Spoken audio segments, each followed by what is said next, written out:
大家記住一隻飄綠花嘅翡翠狀啊，佢仲帶少少嘅淡紫嘅，啲花飄到好靚嘅。呢條狀啊，又係上一次嚟過嘅街坊，佢哋又係想揀多隻。之前呢就太寬版同埋面比較多嘅唔中意，佢過嚟咧揀多隻。從毛表上嚟睇咧，就係想個熒光感係好靚，好實好柔嘅隻。呢隻咧就面感比較淺啲，都畫得好開嘅。而家毛灰我哋睇明噶啦，即刻就可以同大家分享。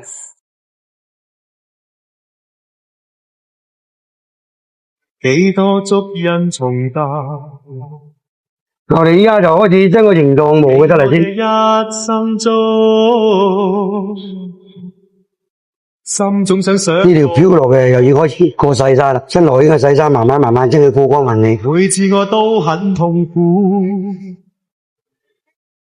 生命你我而家過埋張沙士就要跑酷，啲水頭睇起出嚟嘅，而家轉上壓做出嚟好靚嘅。有選擇。而家呢條飄落咧就已經做好啦，我哋一齊嚟欣賞下先。呢種狀咧嘅面質係比較少啲嘅，兼且啲花飄得好靈動。呢種狀咧又如花兒人，啲花得好靚啊嘛。佢有少少嘅小面點喺度，但係佢唔影響嘅。你如果避開嘅話咧，佢身上就會薄。我哋依家就攞出嚟睇個自然光，睇下佢最真實咁樣點嘅。我哋依家攞出嚟睇個自然光係好嘅點。喺自然光下咧，啲紫色眼又好易見得到嘅。佢雖然淡啲，但係見光嘅絕對唔失色，明明透透嗰種感覺。